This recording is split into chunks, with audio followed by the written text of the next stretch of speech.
Minha amiga dona de casa, meu irmão trabalhador, abraço para você. E a gente está aqui com a professora Virgínia Borges, minha amiga Virgínia Borges, professora que a gente tem uma admiração muito bacana pelas atividades dela dentro da área da educação. Virgínia é uma ativista, né? Além de professora, além de uma série de formação, de coisas bacanas que ela tem. Uma vez, Virgínia, eu conversando com um amigo, ele me disse que o voluntariado é o principal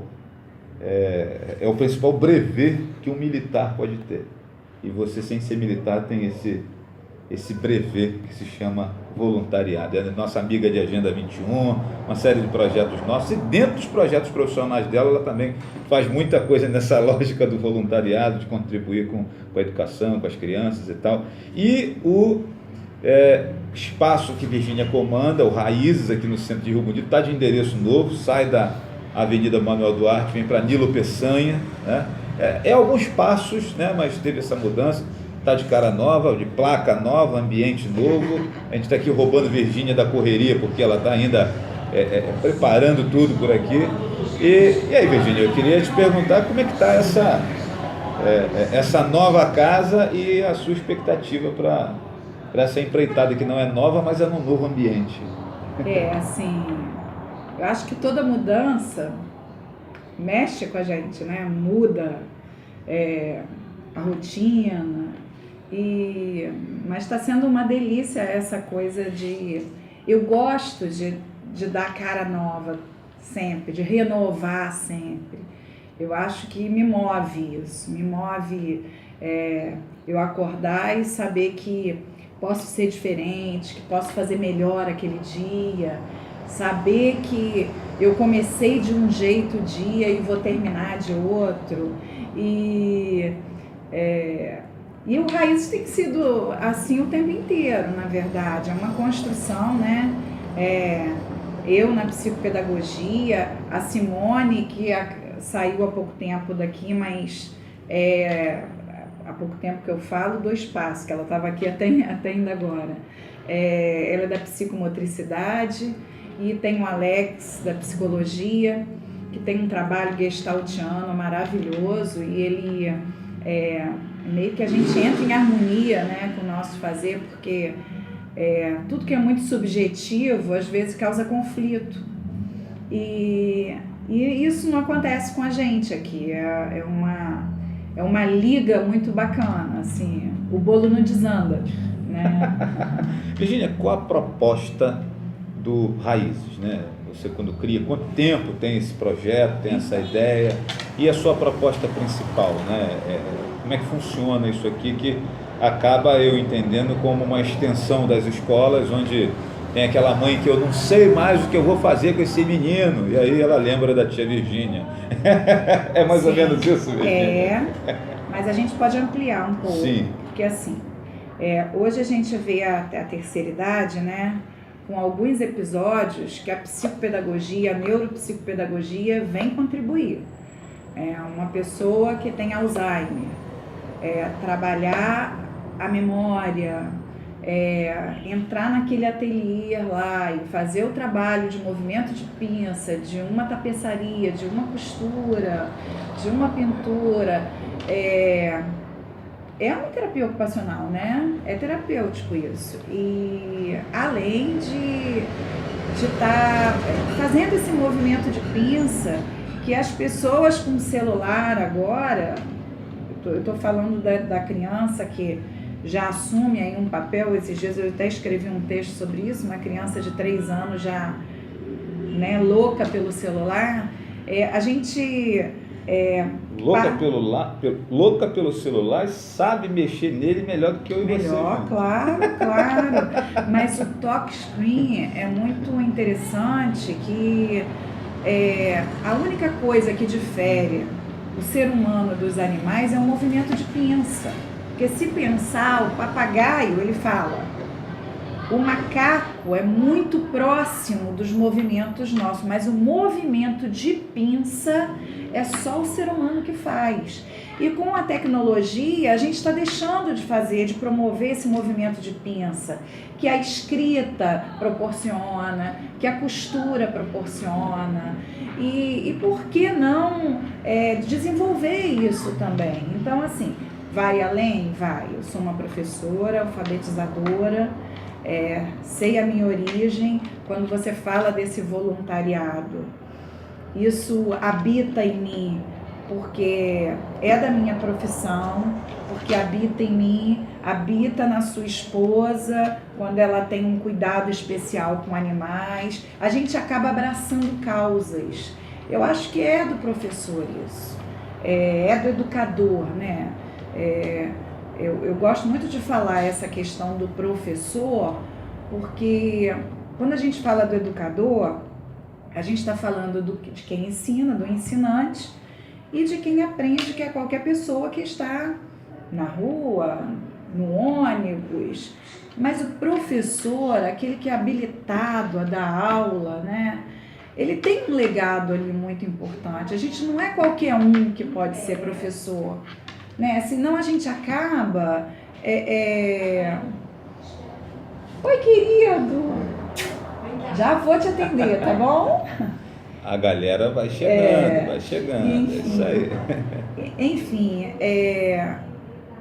eu acho que cada um no seu quadrado, e um valor especial para esse professor que dá a sua vida, que dá a sua cara a tapa ali para formar aquelas pessoas, né? Uma vez eu também escrevi um texto que foi uma conversa que eu tive com um professor de geografia, e surgiu esse texto. A gente tem que pegar um ônibus e lembrar que o professor de geografia ensinou a gente que o que era um bairro, o que era uma cidade, o que era um país, a localização espacial. Também o professor de português que nos ensinou a ler as placas, o ônibus. Também o professor de matemática, que a gente pega o dinheiro da passagem, tem o troco. Então, a gente tem que começar... Aí, usando uma matéria antiga do meu tempo, e o professor de estudos sociais que ensinou o cara a ceder o lugar quando tem uma grávida ou uma pessoa de mais idade, ou então, por favor, com licença para mim poder passar. Ou seja, está todo mundo envolvido. Aí eu vou entrar lá em Celso Antunes, que é um professor de geografia que acabou se apaixonando aí pela pedagogia, e tem vários livros falando da educação infantil, que ele fala que a nossa formação deveria ser na educação infantil. Porque lá na tenra infância, a gente até aprende a falar bom dia, boa tarde, boa noite, as palavrinhas mágicas, e a gente vai crescendo, vai perdendo isso, né? Então, como diz nossa amiga Sueli, né? Vai dando sono quando vê um idoso e uma grávida, né? E, enfim, isso acaba promovendo um desinteresse, uma falta de sensibilidade do ser humano, né? Com o outro, com o próximo. A gente tem que ter um olhar mais acolhedor para as pessoas. Tá faltando isso. Tá faltando isso em todos os lugares, no setor público, no setor privado. Bom, a gente liberar a Virgínia aqui, porque chegou pessoas aqui para ela atender, né? Virgínia, o que se discute hoje, nós estamos no período eleitoral, né? Eleições aí, daqui mais 2 meses e pouco tem eleições municipais, e a televisão todo dia nos traz notícias sobre Lava Jato, e foi preso, e pegou 2 milhões ali, mandou 50 para não sei para onde, vai ter que devolver 200 e tantos e tal. O que a educação pode fazer, Virgínia, para poder mudar esse cenário desse ser humano tão corrompido que se tornou brasileiro ao longo de tantos anos? Tem aquela história que viemos de Portugal, que é uma tremenda conversa fiada, mas o que a educação especificamente pode fazer? A própria educação, quando briga por seus direitos, briga muito por salários, briga muito por um conforto meio que individual, e a gente esquece de ver uma briga também num sentido coletivo, e essa galera que briga às vezes está muito dividida em frentes partidárias, que eu acho que acaba também prejudicando um pouco esse cenário e tal. O que fazer para mudarmos esse cenário, né? Eu sou fã do Cristóvão Buarque, também. Quando ele fala que tudo é educação, educação, educação. Ele foi candidato a presidente, falou de educação o tempo todo, e eu estava dizendo que ele era doido, mas eu acho que ele tem razão. E o que fazer para tirar esse discurso, levando para a prática, e termos aí daqui 20 anos, daqui 30 anos, uma sociedade realmente melhor, mais equilibrada, mais honesta, menos corrompida. Então, você com toda a sua sensibilidade, você é uma pessoa que pensa muito e tem essa expectativa de futuro, né? Então, o que a educação pode fazer até lá e o que nós podemos fazer, leigos, para contribuirmos com essa educação? Primeiro que tem que se acreditar na educação, né? Primeiro tem que acreditar na educação. Verdade. E tem que acreditar no ser humano também. Eu fico pensando que a gente já chegou no fundo do poço. Minha mãe diz que a gente está abaixo do fundo. Por aí. Sueli fala que quando a gente pensa que vai piorar, o negócio piora mais ainda. Mas nada está tão ruim que não possa piorar. Pois é, mas aí eu acredito que nós já chegamos no fundo do poço, vamos pensar de forma otimista, que vou falar até um pouquinho de Piaget, que ele fala que a gente precisa de desconstruir para poder construir. Sim. Então a gente já desconstruiu tudo que tinha que desconstruir. Agora vamos construir, primeiro, com muito respeito. Tem que ter respeito pelas pessoas. Vamos parar de fazer chacota. A gente no Brasil, o presidente não manda mais, é chacota. O policial não manda mais, é chacota. O pai e a mãe não manda mais, é chacota. Tem que parar com isso. Tem que respeitar as pessoas. Todo mundo tem uma construção, né? E aí a gente começa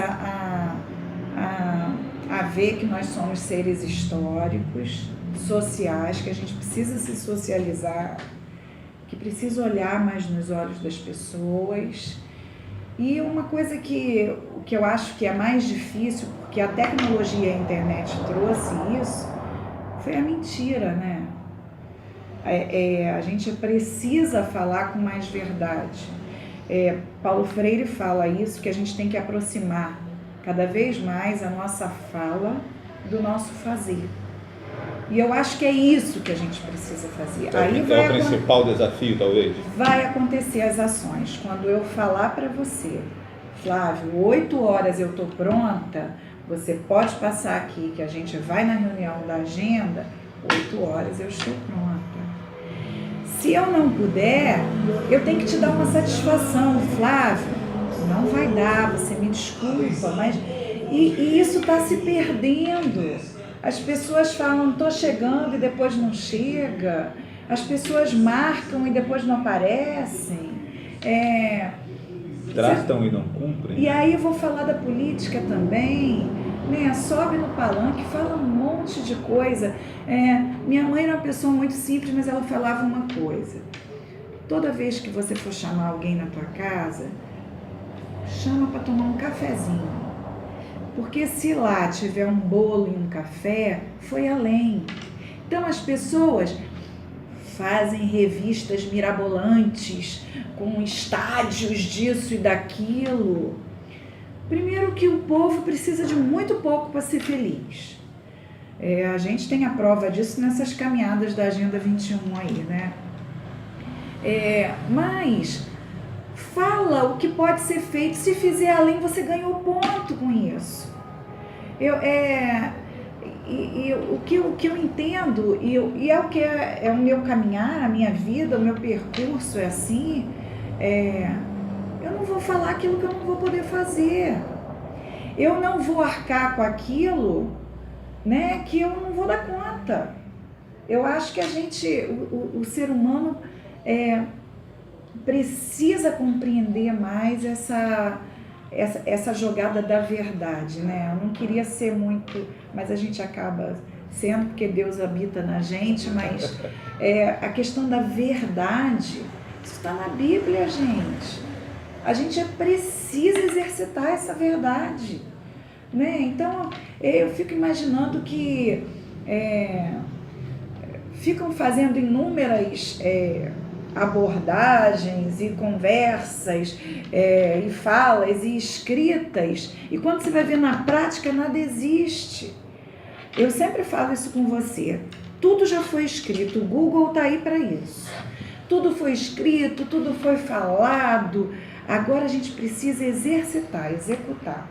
Eu acho que Isso que eu falo o tempo inteiro para quem passa por aqui, porque não, quando você fala das crianças, claro que a nossa demanda aqui é escolar, mas a gente tem uma demanda de jovens, de adultos, de crianças, de adultos mesmo, de 30, 40 anos, que até então estão adormecidos para a questão da aprendizagem. Não é só da aprendizagem escolar, mas é da aprendizagem de um ofício, de uma função. E a gente meio que acorda essas pessoas no sentido de vamos ver aquilo que você faz melhor, porque eu acho que é isso que é inclusão. Você olhar uma pessoa e de repente ela não anda ou ela não enxerga, mas ela tem um sorriso lindo. Então ela pode ser uma recepcionista. Então vamos procurar buscar na gente aquilo que a gente tem de melhor. Melhor ainda, se aquilo que a gente tiver de melhor puder ser remunerado. Que aí é o reconhecimento materializado, né? E é isso que eu penso do serviço público, da política. A gente não precisa ter uma folha de pagamento inchada, só folha de pagamento, porque a presença não existe das pessoas naquele lugar. Ela tem que estar atuando, senão sempre vai ter alguém ali sobrecarregado. Em cada sessão que você for de serviço público, tem um sobrecarregado e todo mundo montando nas costas dele. O que precisa ser feito é cada um no seu quadrado fazendo a sua parte. Não fica pesado para ninguém. E sendo bem remunerado por aquilo. É isso. Bom, gente, não vou falar mais nada porque essa é a professora Virgínia e é por conta dessa sensibilidade da Virgínia, dessa fala tão bacana que ela tem, que eu sou fã da Virgínia e o Raízes, a Virgínia, com seu trabalho, estão aqui na rua Nilo Peçanha, que é a rua da SEDAI, aqui no centro de Rio Bonito. Número 35, Sobrado. Número 35, Sobrado, né? Faça uma visita, telefone, Virgínia. 2734-2531. É isso aí. Agradecemos aqui a nossa amiga Virgínia por ter dispensado esse tempinho aqui para nos atender. Eu que agradeço. E você é sempre bem-vindo aqui no Raiz. Você já está enraizado há muito tempo. Tá certo. Você que estava nos acompanhando aí, muito obrigado pelo seu carinho também. Abraço, tudo de bom.